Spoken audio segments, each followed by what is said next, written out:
Hello, everybody. Thank you very much for watching today. Today is Monday, April 18th. And today we're going to talk about, do you hear what you want to hear?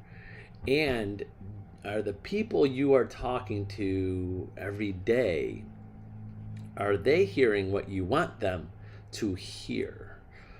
So this comes up a lot in conversation because, especially when I'm training new agents or someone that hasn't been had a lot of customer service type experience in life, or had certain jobs where you're not dealing with a lot of people where you have to get your point across or really help them follow instructions on that.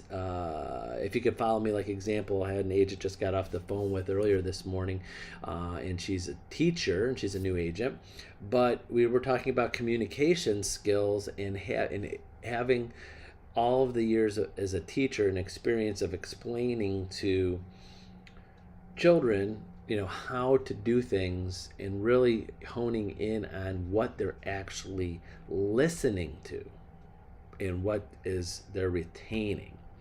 So let me talk a little bit about you though. But are you listening to the only things you want to hear? Because when in real estate and in sales, you have to fill in some of the blanks sometimes because people don't know what to tell you. So that's part of having a great relationship and a communication with someone, is not just hearing what you want to hear, but hearing really what they're saying. What are they saying? What's their needs? What's their wants? How do they want to communicate? What are they looking for in your relationship with them? The help you want to provide them. So are you listening? Are you hearing just what you want to hear? Are you treating every client or potential prospect the same way? Because everybody's different in how they want to communicate and what things that they retain.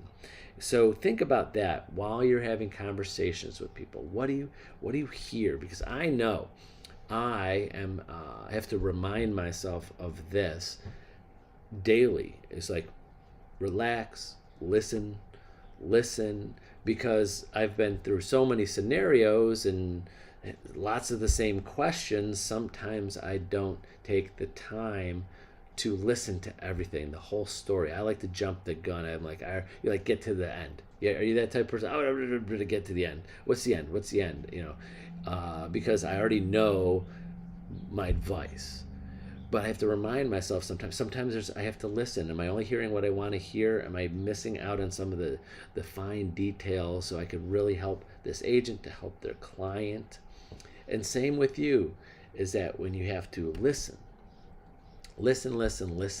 spend more time listening. You ever hear that, God gave you two ears and one mouth for one reason?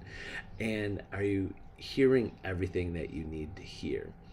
Now, when communicating the other way, in speaking to people, I know, and I say this almost daily, try to coach agents in people, in systems, or things that they have to do, in the process of buying or selling a house.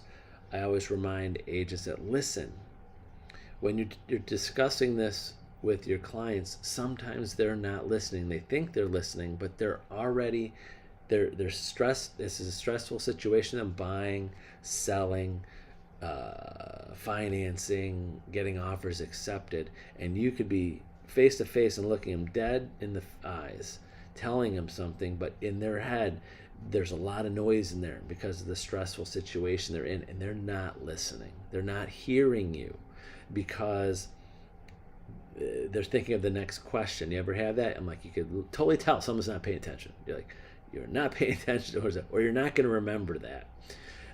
Happens all of the time. You have people in your life. Does this happen a lot to you? I know it happens to me sometimes, and I have to remind myself this. Happening a lot. Like, you didn't tell me that. Do you have that a lot? You didn't, and you told something to someone. I told you that. You have that conversation. Does it happen with your spouse sometimes? I told you that. You're like, you didn't tell me that. And where I take the whole point of that, going to that tangent, is I remind myself that when I'm talking to people, yeah, I'm going to say things, but maybe I should do a little bit better job making sure they're paying attention and listening to exactly what I said. I told you you had to call the loan officer by, tonight to make sure you got your pre-approval. And you have a long conversation with people. They're not going to remember everything that they need to. They're stressed out. They're different things. So whose fault is it? Your fault for not making sure? Are they listening to you? Are they hearing what they just want to hear? They're only connecting and remembering the things that they thought the conversation they would get out of the conversation. Hopefully that makes sense, is that you just got to make sure you're listening. So some little tips and things that you can do in communication and making sure you're listening and making sure someone's listening to you. When you are, and it sounds simple, but I know a lot of people don't do it, summaries of conversations. Example. Someone's calling you and you need to they're giving you things that they want you to do for them. Like, I need you to do this, I need you to do that, you do this. After you get off the phone conversation, if you haven't already, take a few notes down, bullet points, organize yourself. These are the things I have to do out of this conversation. Text them back. Say, hey, John, great conversation. Thanks for the information. I'm going to get all this to you. Just want to clarify, make sure you want me to do this. Send them that list and wait for them to text back. What are two things that's going to happen? One, said, yes, that's perfect, thank you. Or two, which is even better, they're going to go, oh, yeah, I forgot to tell you this. Oh, yeah, and I need you to do this. And they add to it. Just kind of like when you go to, I love when you go to a restaurant and there's 5 of you in ordering, and before the server goes back, they go, okay, let me go through the order again. You want this, you want this, you want this. And what always happens, I'll say, oh, well, can you throw in this? Can you throw in that? And then and you clarify to make sure you got the order right.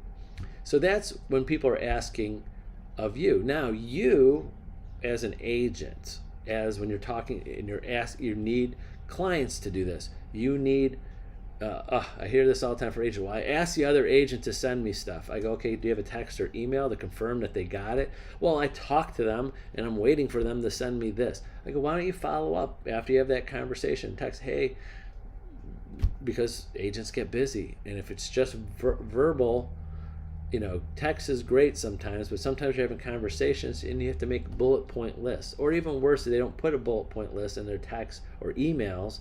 They send it in a long conversation email or text, blah blah blah, I need this, I need that. Bullet points, 1 2 3, check. So it's like a checklist. So again, making sure people are listening to you after a conversation. Just have a follow-up, hey, just great conversation, thank you very much, we're going to get to you to where do you want to be, we're going to get this all done, it's going to be smooth as can be.